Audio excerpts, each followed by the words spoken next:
Hello garden people! Welcome back to another episode of Fresh from the Garden. I'm your host Reed Brown, and we have a special update today.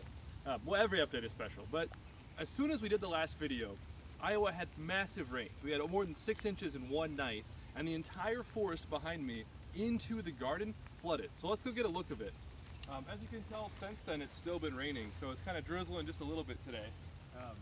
But over in this section, the water actually came all the way up. Now there's a stream, I don't know, 500 feet into the forest, and it flooded all the way up, probably about, I don't know, 5 or 6 feet of elevation. It's pretty flat. But if we go over here, probably the easiest way to do it is to walk over this way. You can still sort of see, what if I take down here, the silt that was deposited on the leaves from flooding.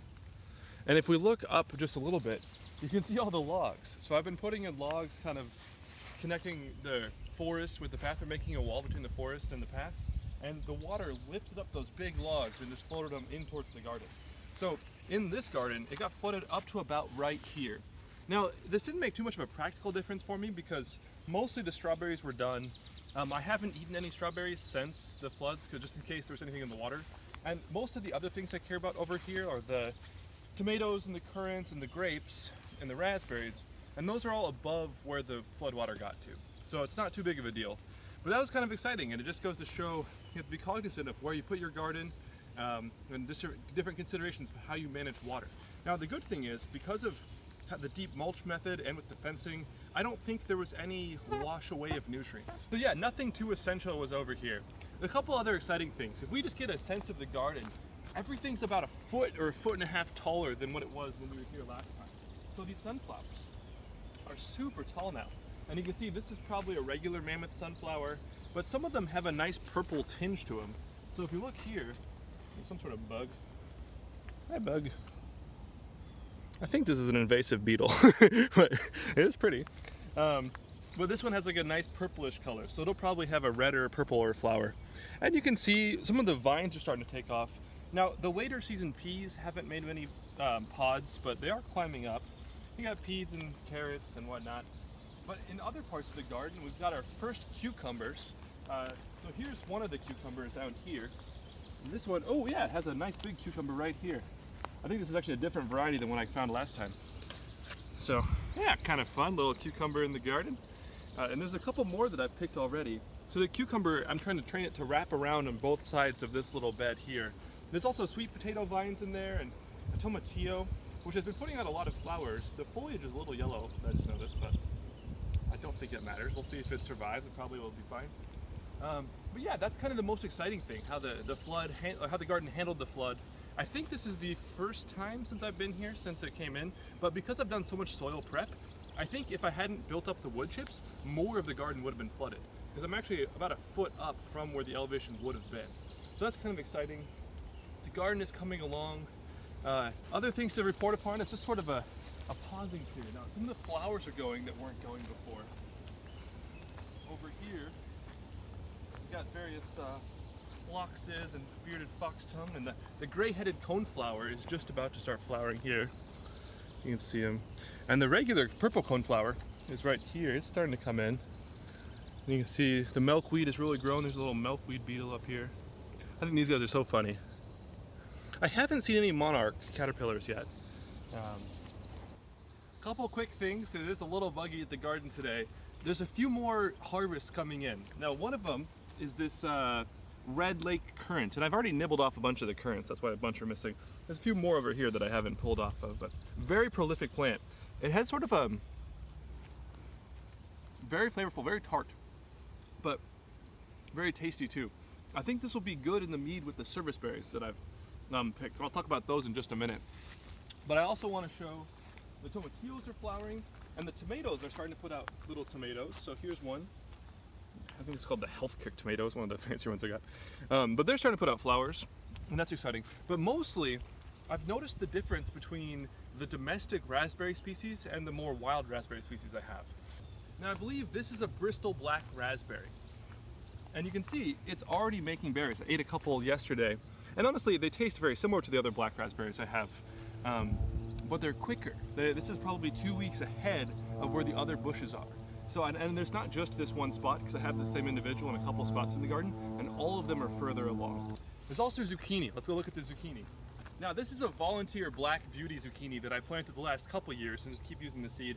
This year I actually saved seed and then lost all of them, but it still came up. So if we look in here, there's been a couple. Now, a couple of them were real ugly. Here's one right here, and here's another one right there. I'm gonna let them grow just a little bit larger. I feel like there was another large one, but I might have thrown it away because it was bad.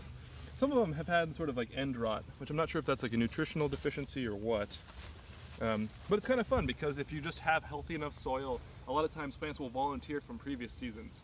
And this has been a really good one. It's been resistant to squash borer and it's been really done well in the garden, so I'm excited to see it. So one thing I've been doing at the garden is using compost everywhere, making compost everywhere. Where in previous years I had one spot specifically for compost and a compost bin at my house. I've taken actually bringing the compost to the garden and composting it in sight.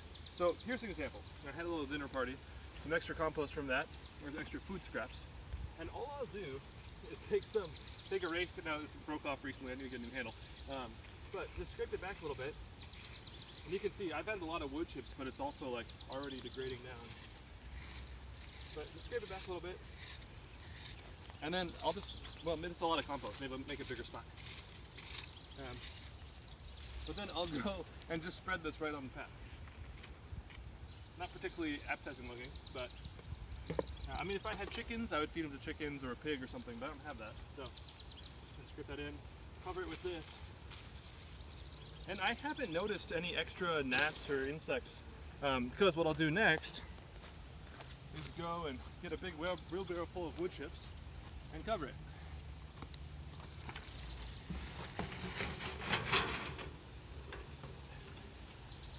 Now, I'm fortunate that the city drops off just truckloads of wood chips, so we've got plenty here.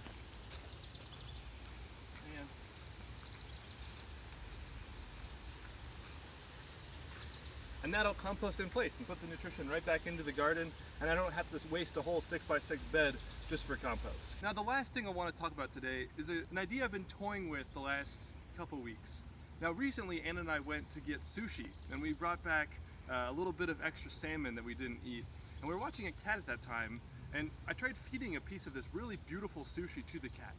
And even though it ate nondescript ground up ocean fish, it had never seen a piece of nice tuna before, and it wouldn't eat it no matter what. If I put it in the bowl, it wouldn't eat it. I tried handing it to it directly, wouldn't eat the fish.